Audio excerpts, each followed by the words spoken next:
Hello, everyone.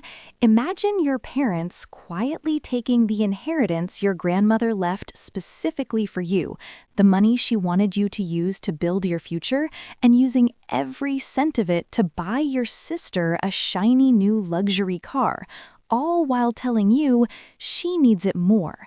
They hand her the keys with smiles and hugs, then turn to you and say, "Don't worry, you'll get your share someday." But deep down, you know that day will never come. What would you do? Would you accept it silently or start planning something they never saw coming? Stick around for this story of family betrayal, hidden resentment, and a carefully executed revenge that flips the entire script in ways no one expected. If you enjoy tales like this that explore the dark side of family loyalty, the pain of being overlooked, and the satisfaction of quiet justice, make sure to subscribe right now. It really helps the channel grow. And drop a comment below. Where are you listening from, and has anything similar ever happened in your life? Let's begin.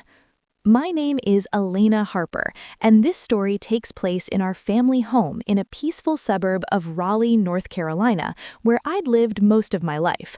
I'm in my early 40s now, a small business owner running a boutique flower shop downtown. My husband, Paul, is a high school history teacher, and we have a son, Caleb, who's 18 and just starting college. My parents, Margaret and Harold, were in their late 60s, Mom a retired school secretary, Dad a former insurance agent. My younger sister, Brooke, 37, worked in pharmaceutical sales, always dressed sharply, always chasing the next promotion, always needing more.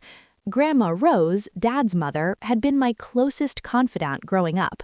She lived in a small cottage on the edge of town, surrounded by rose bushes she tended like children. When she passed away at 91, her will was simple and clear. Her life savings, $220,000 from careful investments, her pension, and the sale of her cottage, was left entirely to me. The note attached read, "To Elena, my flower girl, use this to grow your dreams, just as you helped me grow my roses. With all my love." I cried when I read it, called my parents immediately. "Mom, Dad, Grandma left everything to me." Mom's voice was warm. "That's wonderful, honey. She always adored you." Dad added, "We're happy for you. You deserve it." Brooke called next. "Wow, sis, that's huge. What are you going to do with it?" I told her my plans: expand the flower shop, hire help, take Caleb on a graduation trip to Europe, maybe buy a small cabin for family weekends. She sounded excited. "That's amazing. I'm so happy for you." The family gathered at my parents' house the following weekend for dinner. Mom made roast chicken, Dad opened champagne. Brooke arrived in her new heels, smiling brightly. "To Grandma Rose," Dad toasted, "and to Elena's future." We clinked glasses, laughter filled the room. Then Brooke raised her hand. "I have an announcement." Everyone quieted. She held up car keys. "Mom and Dad used Grandma's money to buy me a new Mercedes. For work, I need something reliable to meet clients." The room went silent. I stared at the keys, then at Mom, then at Dad. "You used my inheritance?" I asked quietly. Mom smiled gently. "Honey, Brooke needs it more. Her job requires a professional image. You have your shop. You're set." Dad nodded. It was the right thing. Family helps family. Brooke beamed. "Thanks, Mom. Thanks, Dad. This is going to change everything for me." I looked around the table. No one looked guilty. They looked relieved. I set my glass down. "You took money that was left to me, without asking." Mom reached for my hand. "We were going to tell you. We just wanted to surprise Brooke." I pulled away. Surprise me or keep me in the dark? Brooke rolled her eyes. "Come on, Elena, don't be dramatic. It's just money. You'll get yours eventually." Dad chuckled. "She's right. Family shares." I stood up slowly. "No, Grandma didn't leave it to the family. She left it to me." The room went quiet. Mom's smile faded. "Elena, sit down. Let's not ruin dinner." I didn't sit. I walked to the door. "Where are you going?" Dad asked. I turned. Home, to figure out how to take back what Grandma wanted me to have. Brooke laughed. Good luck with that, it's already spent. I looked at her. We'll see. I left. That night, I sat at my kitchen table with my laptop open, logged in to Grandma's old investment account, still linked to my email from when I'd helped her manage it years ago. The money was gone, transferred to Brooke's account 2 days before the will reading. But the transfer had one detail Grandma insisted on, a 30-day hold for review, a clause she'd added years earlier, just in case. 30 days. I had 30 days before the funds cleared permanently to Brooke. I smiled for the first time since dinner. 30 days was enough. Enough to plan, to prepare, to make sure they never forgot what happens when you steal someone's legacy. Little did they know the real surprise wasn't the car. It was what I was about to do next. The days after I walked out felt like floating in a strange new world. I had moved into a small rented room above a cafe downtown. Nothing fancy, just a bed, a desk, a shared bathroom, and a window that looked out on brick walls and fire escapes. But when I woke up each morning, there was no one knocking on my door asking for help, no guilt in the air, no expectation that my time and energy belonged to someone else. For the first time in years, I could breathe. I called the U.S. passport agency the next morning, explained the situation. Sister destroyed the document in a family dispute. They were sympathetic but firm. New passport would take 4 to 6 weeks with expedited processing. I paid the fee from my savings, the small amount I had separate from the joint family account Grandma had helped me set up years ago. I had a temporary travel document in the meantime, enough to get me out of the country if I needed to. Then I went to work at the bookstore. Mrs. Patel took one look at my face and pulled me into the back room. "What happened?" she asked. I told her, the passport, the laughter, the family siding with Sophia. She listened quietly. When I finished, she said, "You're not going back there, are you?" "No," I said, "not like before." She nodded. "Good. You can have more hours if you want them, and if you need a place to stay longer term, my sister rents rooms. Cheap, safe." I smiled. First real smile in days. "Thank you." That afternoon, I started looking for freelance design work again. I'd let it slide while helping with Lucas and family things. Now I opened my portfolio site, updated it, sent emails to old clients, and posted on freelance boards. Responses came quickly, small jobs at first, logos, social media graphics, book covers. Money started coming in. Not much, but mine. Mom called every day for the first week. "Olivia, please come home. We miss you. Lucas misses you." "I miss you too, Mom, but I need space." Dad texted, "We were wrong. Come talk." I didn't reply. Sophia called on day 10, voice sweet, pleading. "Liv, I was sorry. It was a stupid prank. The passport, I'll pay for a new one. Come back. Lucas is asking for you." I listened quietly. Then I said, "I'm not coming back to babysit. Ever, and I'm not accepting apologies over the phone." She paused. "What do you want then?" "I want you to understand what you took from me, not just a trip, a dream, a piece of independence. And I want Mom and Dad to understand they chose you over me, again." Silence. Then, "You're being dramatic. It was just a piece of paper." I laughed, cold, short. "It was my future, and you flushed it." I hung up. That night, I booked a new trip.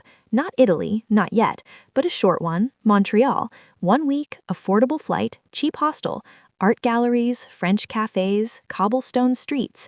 I paid with my own money, earned from late-night design work and bookstore shifts. I told no one.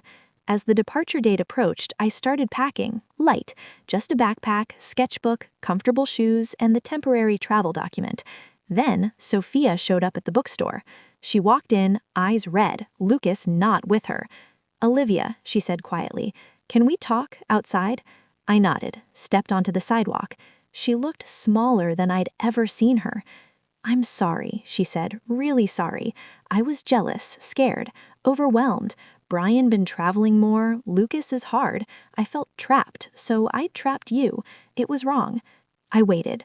"I talked to Mom and Dad. They're sorry too. They want to pay for a new passport, for your trip, whatever you need." I looked at her.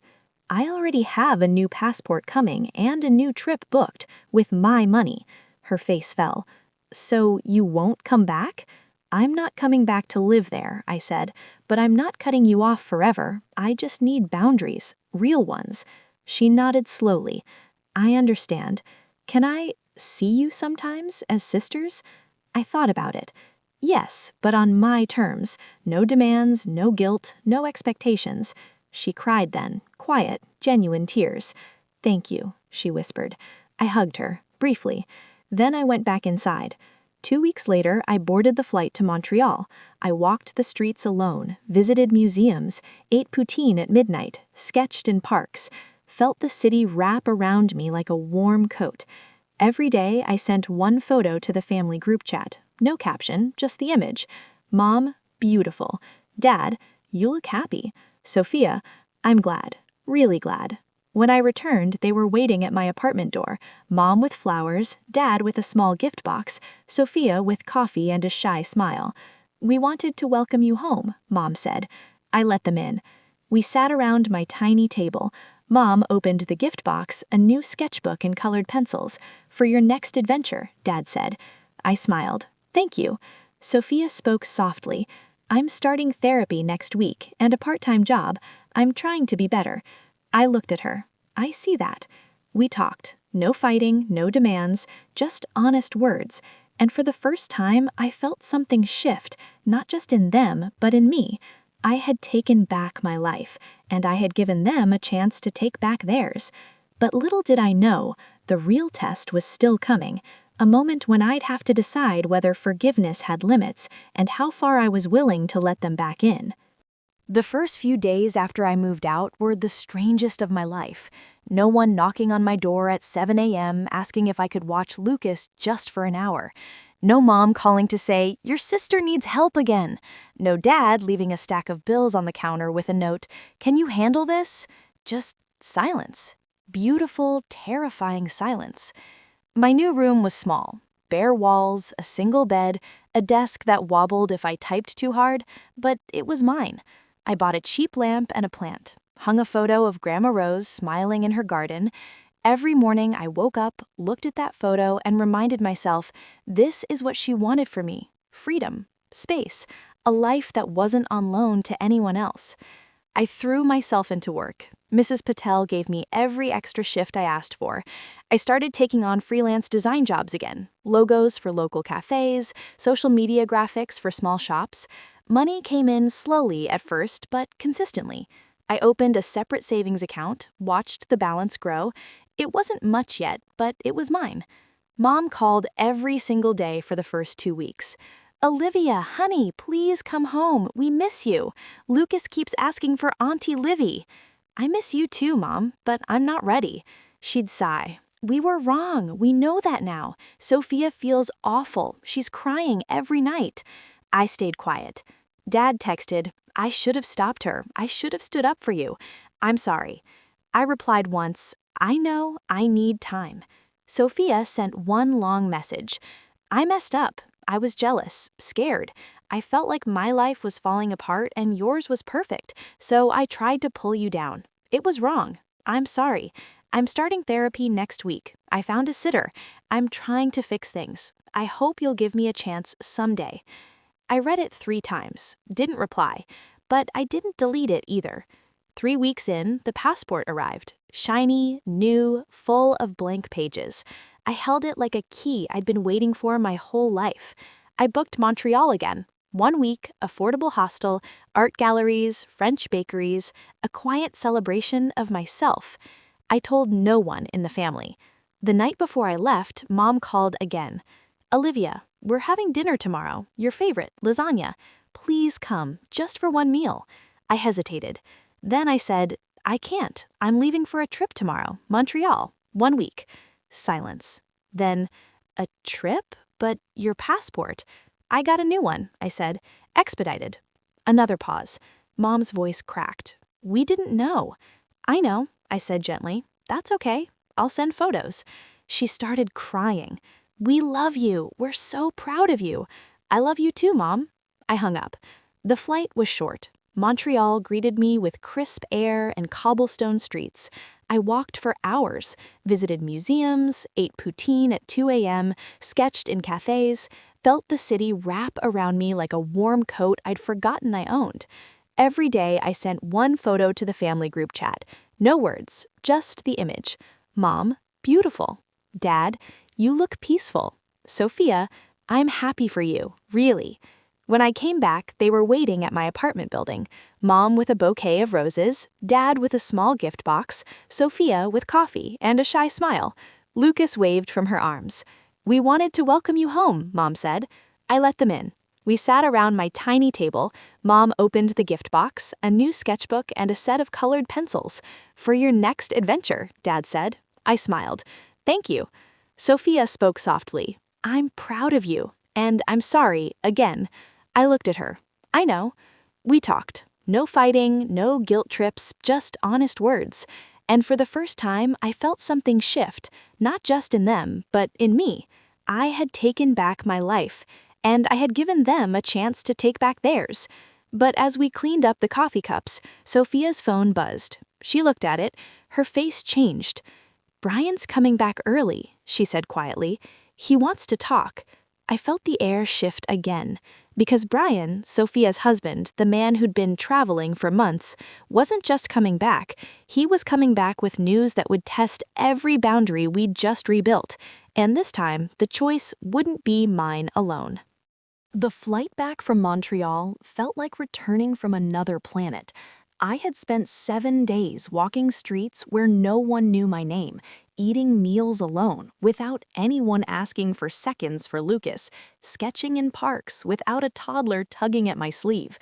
I came home tanned, rested, and carrying a new kind of quiet inside me. The kind that comes when you realize you can survive without being needed every second. I didn't tell them I was back until I was already in my room unpacking. Then I sent one message to the family group chat. Landed safely, had an amazing time, thank you for the well wishes. Mom replied instantly, welcome home. Dinner tonight? We made your favorite, lasagna. I stared at the screen for a long time. Then typed, not tonight. I need a few days to settle. Talk soon. Sophia, okay, whenever you're ready. We miss you. Dad, take your time, sweetheart. Proud of you. No pressure, no guilt, just space. I took the space. A full week. I went to work, sketched, slept, read books I'd bought in Montreal, called Mia every evening. She was thrilled, asked a million questions about poutine and street art. On day 8, I invited them over. My tiny apartment, folding table, extra chairs borrowed from Jess. I cooked simple pasta with vegetables, garlic bread, salad, nothing fancy, just food. They arrived at 6:30. Mom carried a pie, Dad held flowers, Sophia had Lucas in his stroller. No Brian, he was still traveling. I opened the door. Welcome, I said. Mom hugged me first. You look different. Happy. I am, I replied. Dad kissed my cheek. The place looks good, cozy. Sophia hesitated in the doorway. Can we come in? I stepped aside. Of course. We sat, ate, talked about Montreal, about my work, about Lucas's new words. No one mentioned the passport, no one asked me to babysit, no one apologized again. It wasn't needed. The air felt clean. After dinner, Sophia helped me clear the table. I'm starting a new job next week, she said quietly. Part-time marketing coordinator. Better hours, better pay. I found a sitter, 3 days a week. I smiled. That's great. She looked at me. I'm trying, really trying. I see that, I said. Mom joined us in the kitchen. We're sorry, she said again. We should have seen how much we were asking of you. Dad stood in the doorway. We took you for granted. We won't again. I dried a plate. I know. We finished cleaning, sat back down. Dad spoke. We want to make things right, financially too. I waited. He continued. We're putting money aside every month for you, for the trip you wanted, for whatever you need. No strings, just restitution. Sophia nodded. I'm contributing too, from my new paycheck. I looked around the table. at the people who'd laughed while my future swirled away, at the people who'd finally seen me. I don't need restitution. I need respect, boundaries, honesty. Dad nodded. You have it, from now on. Mom reached for my hand. We love you, we're proud of you, and we're learning. I squeezed her hand. I love you too. The evening ended gently. Hugs, promises to call, no demands. After they left, I sat on my bed, looked at Grandma's photo. I did it, I whispered. I took my life back. The next months were different, good different. Sophia kept her job, kept her sitter, called me not to ask for favors, but to share, to laugh, to be sisters again. Mom and Dad visited once a week, brought coffee, asked about my work, my plans, never once asked me to babysit. I expanded the flower shop, hired a part-timer, started offering workshops. Money came in steadily. I saved, planned, and one evening, 6 months later, I booked Italy again. This time, 3 weeks. Rome, Florence, Venice. I told them over dinner at my place. They cheered. Mom cried happy tears. You deserve this. Dad raised his glass. To Olivia, and to dreams that finally get to bloom. Sophia smiled. Send me pictures. I want to live vicariously. I laughed. I will. When I left for the airport, they were all there. Mom hugged me tight. Dad kissed my forehead. Sophia handed me a small gift, new colored pencils. For your sketches, she said. I hugged her. Thank you. I walked through security, didn't look back. Rome welcomed me with open arms. I wandered ruins, ate gelato at midnight, sketched in piazzas. Felt the city heal something inside me I hadn't known was broken. Every day I sent photos, no captions needed. They replied with hearts, with beautiful, with we're so happy for you. When I came home, they met me at the airport. Sophia held a sign, Benvenuta a casa world traveler. Mom hugged me. Tell us everything. Dad smiled. Over dinner, your choice. We went to my apartment. I cooked. Pasta I learned in Italy. They brought wine. We sat around the table, same people, different energy. I told stories, showed photos. They listened, really listened. No interruptions, no side comments, just pride. Sophia raised her glass. To Olivia, for showing us what courage looks like. We clinked. And in that moment, I realized I hadn't just survived their betrayal, I'd transformed it into freedom, into boundaries, into a family that finally saw me, not as a helper, not as a babysitter, but as me. And that was the sweetest ending of all. Thank you for listening to the whole story. If it reminded you that sometimes the bravest thing you can do is walk away and then walk even farther, please subscribe, leave a comment with your country, and tell me, has someone ever tried to hold you back from a dream? How did you rise above it? Take care of your dreams, guard your peace, and never let anyone convince you your future belongs in the toilet, because the world is wide and it's waiting for you. The flight back from Italy felt different from the one to Montreal. This time, I wasn't running toward something. I was returning from it. 3 weeks of ruins, gelato, and quiet mornings with nothing but my sketchbook and coffee had done something inside me. Not erased the hurt from that night around the dinner table, but softened it into something smaller, less sharp. I had proof now, in photos, in memories, in the stamps in my passport, that my life could be mine. When I stepped through arrivals, they were all there. Mom held a small bouquet of roses from her garden. Dad stood beside her, hands in his pockets, smiling the way he used to when I was little. Sophia had Lucas on her hip. He waved a chubby hand and shouted, "Auntie Livy!" Mia stood next to them, holding a handmade sign, "Bienvenuta a casa, world traveler." I laughed, real, full laughter, and walked straight into the hug pile. Mom cried first, "You look so alive." Dad hugged me next. "We watched every photo you sent, felt like we were there." Sophia handed Lucas to Mia and hugged me tight. "I'm so proud of you," she whispered. "And I'm sorry again." I hugged her back. "I know." We went to my apartment. I'd asked them to come. No restaurant, no pressure. Just us. I cooked pasta carbonara the way I'd learned in Rome, made tiramisu from a recipe I'd brought home. Nothing fancy, just food that tasted like freedom.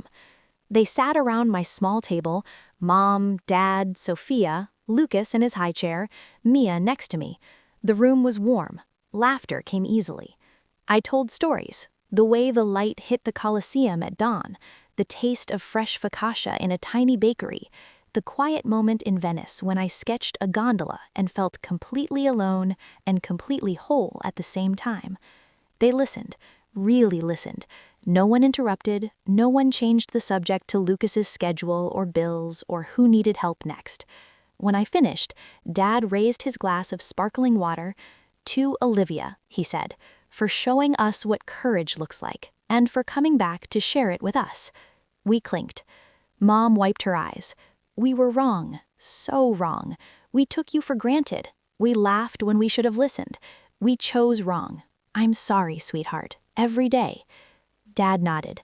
"I failed you. I should have protected your dreams. Instead, I let them be flushed away. I'll spend the rest of my life making that right." Sophia spoke next. "I'm the one who did it. I destroyed your passport. I laughed. I made you feel small so I could feel big. I was jealous, scared, trapped, and I trapped you too. I'm in therapy now. I'm learning. I'm trying to be the sister you deserve." Lucas babbled something and reached for my hand. I took it. I looked around the table at the people who'd hurt me most, who'd laughed at my pain, who'd chosen convenience over care, and I felt peace. I said quietly, "I forgive you, all of you, not because you deserve it, but because I deserve peace, and I'm choosing it." Mom cried harder. Dad reached for my other hand. Sophia smiled through tears. I continued, "But forgiveness doesn't mean forgetting.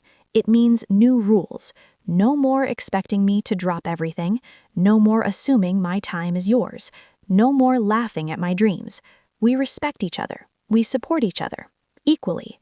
Dad nodded. "Agreed." Sophia added, "I'm paying for my own sitter now. I'm working full-time. I'm not asking you to babysit anymore. I want to earn your trust back." I looked at her. "You're already starting." We ate, laughed. Lucas smeared tiramisu on his face. Mia took photos. When they left, Sophia lingered at the door. "She's glad you went, and I'm glad you came back." I hugged her. "Me too." The next year was different. Not perfect, still messy, still human, but honest. Sophia kept her job, kept her sitter, called me, not to ask for favors, but to share her day. We met for coffee, walked in the park, laughed like sisters again. Mom and Dad visited without agenda, brought coffee, asked about my work, never once asked me to drop everything. Mia came home for breaks. We cooked Italian recipes together, talked about her art, her dreams. And I went back to Italy the following summer.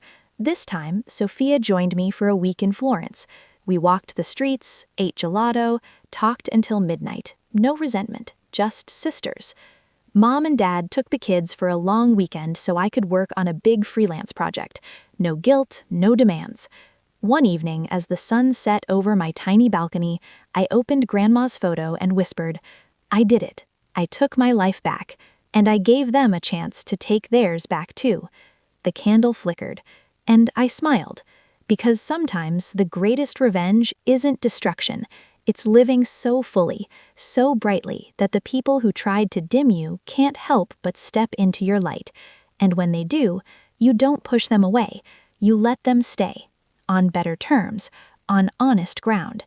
And that is the sweetest ending of all. Thank you for listening to the whole story. If it reminded you that sometimes walking away is the bravest thing you can do, and walking back is the strongest, please subscribe, leave a comment with your country, and tell me, has someone ever tried to steal your dream? How did you take it back? Take care of your dreams, guard your peace, and never let anyone convince you your future belongs in the toilet, because the world is wide, and it's waiting for you.